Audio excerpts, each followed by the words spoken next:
Rupture meta is here, and Zenless Zone Zero version 2.3 are probably gonna shake the meta. Lucia and Yidhari is here to show what Rupture can actually do. Will they prove that Rupture is the best DPS role? Or are they gonna be a one-shot wonder just like Sandy when Aftershock came out? We also have two rerun agents for the next patch, Vivian, who still carries the anomaly, and FuFu, the luxury stunner for 2.0 and might be the official stunner for Rupture as the meta continues. Zenless Zone Zero version 2.3 are looking crazy already, and I'm here to give my honest review and opinion on who to pull in these banners. We're gonna do our usual format, rerun first, and then we're gonna talk about the new characters. Disclaimer, I'm not gonna talk much about the new character skills in detail, mainly because we don't have any much to go around other than what they've said in the special program. We don't have any stats or multipliers on the characters itself. So, without further ado, let's get into this video.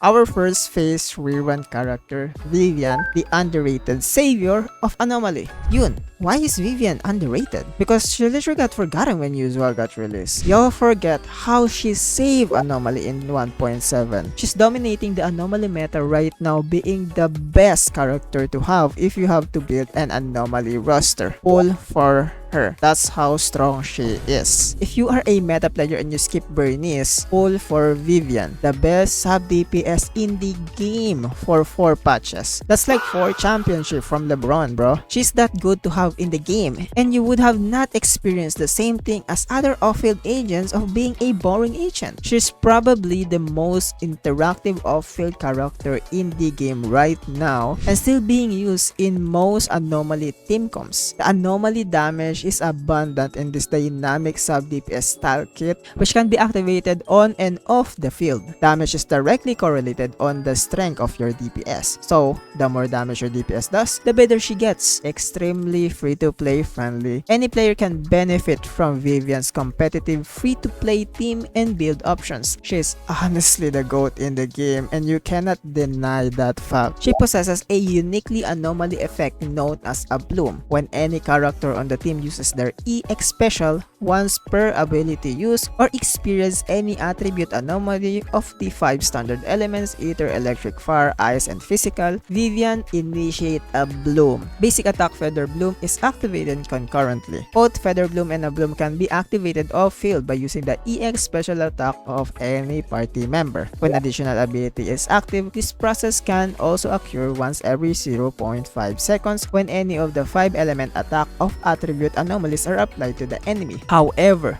this must always come at the expense of 1 guard feather, which Vivian must produce on the field in number of ways. In the fluttering frag state, where she is suspended in mid-air, Vivian's basic attack transforms any available flight feathers up to a maximum of 5 into guard feathers. If there's any flight feathers available, fluttering frag is activated in the following ways: retaining basic attack following the use of dodge counter, quick assist, or 4th basic attack, utilizing her noble woman whilst basic attack, utilizing an ultimate chain attack, assist follow-up, or EX special attack. All things considered, Vivian is an agent that is easy to play and build, and she can function in low-cost teams with a low-cost W engine that doesn't really require many premium resources. Her primary flaw though is that she depends on assist follow-ups to generate the most flight feathers and dynamically modifies her combos according to the quantity of flight feathers you are able to generate and convert. Furthermore, Vivian's damage depends on other characters' stats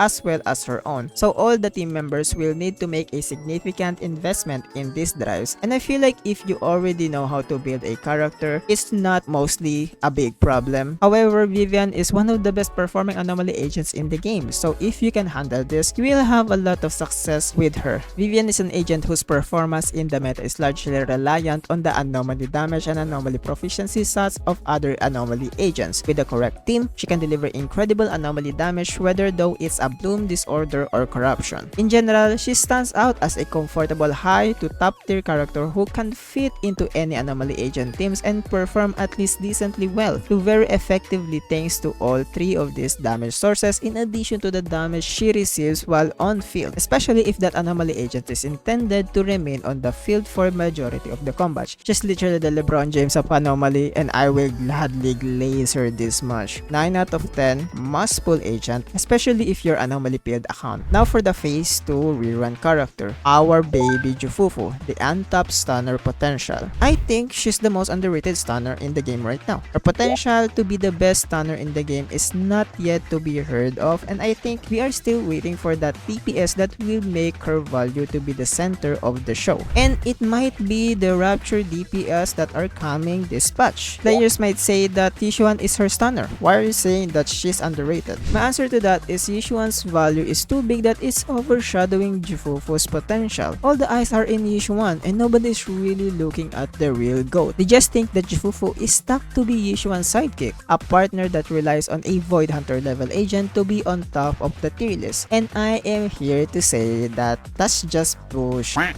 FuFu can do a lot of things outside of her job as a stun agent. She increases crit damage, chain attack damage, and ultimate damage. She can also increase the maximum decibel capacity and refunds decibel. That's such a unique mechanic compared to any supportive agents that we have in the game right now. And she also inflicts aftershock damage from off-field like Trigger. Her kit's central mechanic is Fuwei. Fuwei remains on the field despite FuFu's switch out. Every 4 seconds, it attacks the nearest enemy, generating 20 of the might resource, which is visible below her character icon in the game. And majority of FuFu's gameplay involves around managing these two resources as well as another unique resource, momentum. Momentum is represented by a purple/pink fist icon located below FuFu's energy bar on the left side. It is stackable to 15 times. It can be obtained in 3 ways: through her EX special, which gives 3 points, ultimate, which gives 6 points, and assist follow-ups 1 point every 10 seconds. When Huwei consumes 1 momentum, he gains 25 might and his attack changes from physical to fire damage. If you have 100 might points or more, 100 might and 1 momentum will be consumed to start casting an on-field chain attack called Fiery Spin. This activates the Tiger Roars buff. Tiger Roars buff is a buff that activates for all party members when FuFu's off-field chain attack occurs. Tiger's Roar boosts the party's crit damage by 20% plus additional 5% for every 100 points of initial attack above 2,800 up to 30% at 3,400 attack. A total of 50% increase of crit damage. That's a crazy amount of buff that FuFu will give, almost comparable to Astra Yao's buff. While in this state, FuFu's possibly increase all agents' chain attack damage by 20% and ultimate damage by 40%, which actually makes her a good replacement for any other stunner if you don't have a best in slot stunner for a certain team comp. And it lasts 30 seconds and it is refreshed after every off-field chain attack. It also increases FuFu's impact by 50. Because of its extremely long duration, this buff is effectively always active on all party members. So basically, it's permanent, bro. Finally, her additional ability allows her to raise the maximum decibel cap of each agent on your team to 4,000. Ultimate still costs 3,000, but this 4,000 decibel cap will ensure that no decibel are wasted in any way. Additionally, using any ultimate on attack or rupture agent returns 300 decibels to that agent. This is a significant boost more than it may appear because it increases ultimate uptime on your DPS agent and in some cases allow you to gain 1 to 3 ultimates per battle in Deadly Assault and by extension sheer defense too,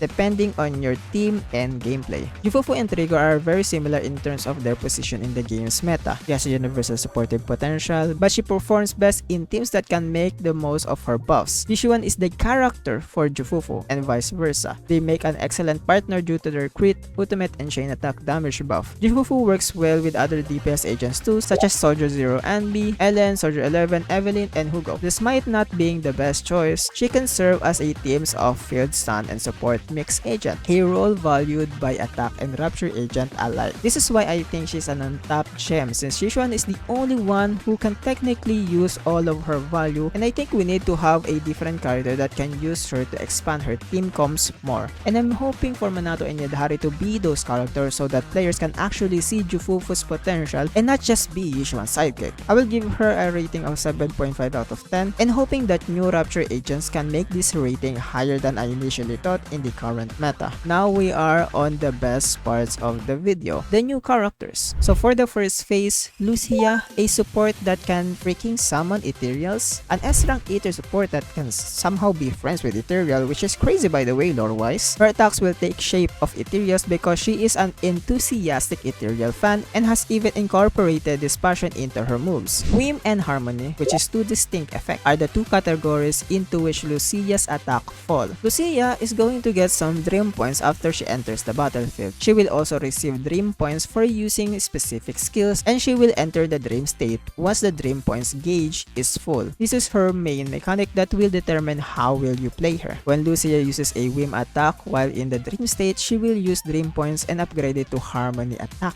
Lucia will use dream points to cause aftershock when she is off field and the other character strikes the enemy. She will apply the Dreamer's Nursery Rhyme buff to every squad members, increasing their damage dealt while the buff is active, whether she is upgrading her skill or causing an aftershock. Stepping into the dream state will also activate her Ether Veil Wellspring. All the squad members' maximum HP will increase while under the influence of Ether Veil Wellspring. It's crazy how we finally got a support that can actually deal damage. I'm guessing that she doesn't deal that much but just deal enough that it is helpful in combat. Her EX special attack is Harmony type, which gives all squad members the Daybreaker status and a sheer force boost in addition to dealing more damage. Daybreaker sheer force boost depends on Lucia's initial HP and rises into the proportion of it. Darkbreaker sheer force boost depends on Lucia's initial HP and rises in proportion to it. Additionally, the final hit's damage will rise in proportion to Lucia's health when Harmony skills deal damage. The Daybreaker states also grant additional crit damage when you have a Rupture or Stun agent in your squad. Additionally, Lucia's ultimate will reveal her actual self. A Starlight Convergence that can restore health will be left behind after it deals a lot of damage to its surrounding. Also, notes for her ult: if Lucia is in the dream state and Ether Veil Wellspring is active, the duration of Ether Veil Wellspring will be extended. If she's not in the dream state, she'll instantly max out her dream points and enter the dream state after using her ultimate. If she is already in the dream state, she'll regain a full bar of dream points when exiting the dream state, allowing her to re-enter her dream. Her whole kit is basically deal damage and give buffs, which is something that we actually been waiting for since Yuzua got released, because on Yuzua, they made her kit more interactable. We don't want another support that will just be a one-button Andy gameplay. We actually want a support character that we can interact with on combat, and Lucia is the best support yet that represent this concept. I will actually give her a guess rating of 7.5 out of 10. I know it's low for now since we still don't know how strong her damage is and how strong her buff is. It's hard to rate a character that we still don't know anything about stat-wise and multiplier-wise, but I'm still super excited about her and I'm looking forward to pull for her. Now for the second phase for the limited character, Mami Yidhari, the Octomami that will actually start the Rapture meta. I know some of you guys might think Yishuan already started the Rapture meta. What the heck are you saying? I think Yishuan is not the one who will start the Rapture meta, mainly because I treat Yishuan just like how Miyabi is, a character that ignores the rules, mainly because of how stupidly strong she is, that she is in the same level as Miyabi, and same thing as what happened to Miyabi because she also breaks the rule of being an anomaly character. I think Yidhari is actually the start of Rapture meta, mainly because we will actually see the actual look for a Rapture character. Yidhari's fighting style is absolutely insane. She treats her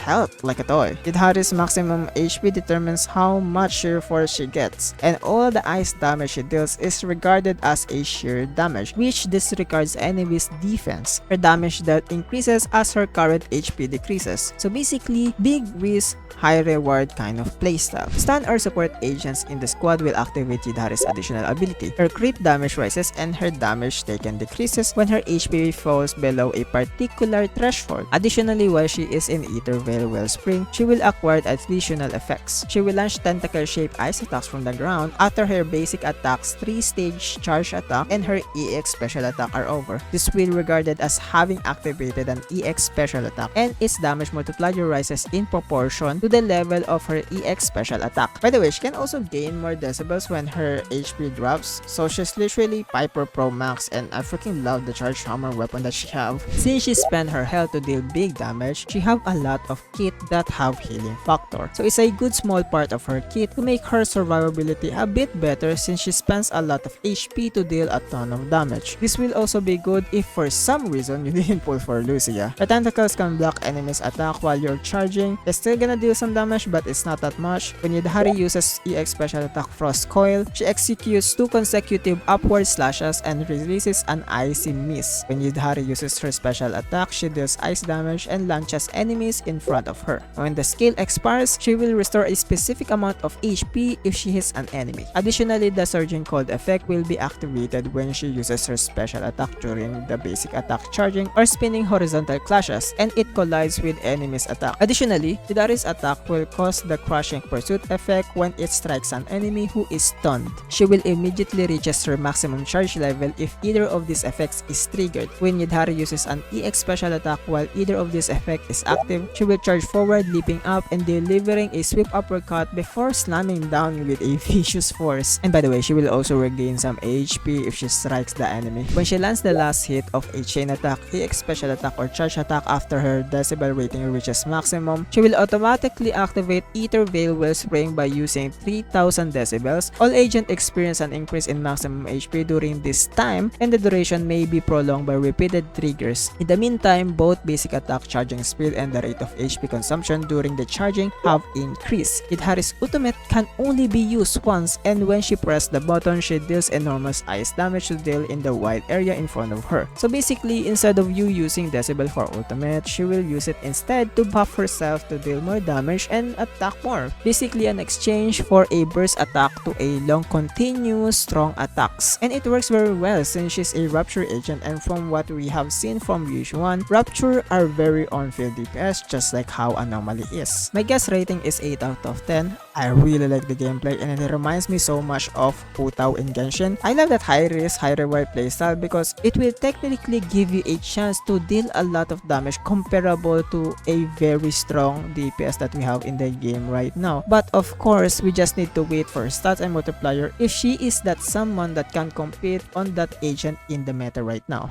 That's it for all the characters that are coming in version 2.3. I'm mostly excited for Lucia since how she plays are the most unique yet compared to other supports, and it's nice to have a support that we can actually play. For Yidhari, she's definitely gonna be a very strong DPS, and she might even have the same value as Evelyn where she needs a high skill of mastery to deal damage comparable to Miyabi and Yishuan, but this will depend on devs if they will make her stats crazy that my statement will actually come true. For FuFu and Vivian, they're also a solid pick if you're gonna pull for them because Vivian is one of the best sub DPS in the game right now for Anomaly, and FuFu's value as a stunner might actually come to fruition since Rupture meta is here. And of course, I always say this to players who ask me who to pull for the character you like, but make sure you invest in them and not just throw your pulls on every character without planning or thinking who to pull. Investing and thinking is really needed for gacha games. Spending recklessly and being greedy might lead your account to get bricked. Thank you guys for watching. Let me know down below what you think and your pulling plan for 2.3. Like, comment, and subscribe if you don't want me to curse your pulling sessions. I'm gonna see you guys later.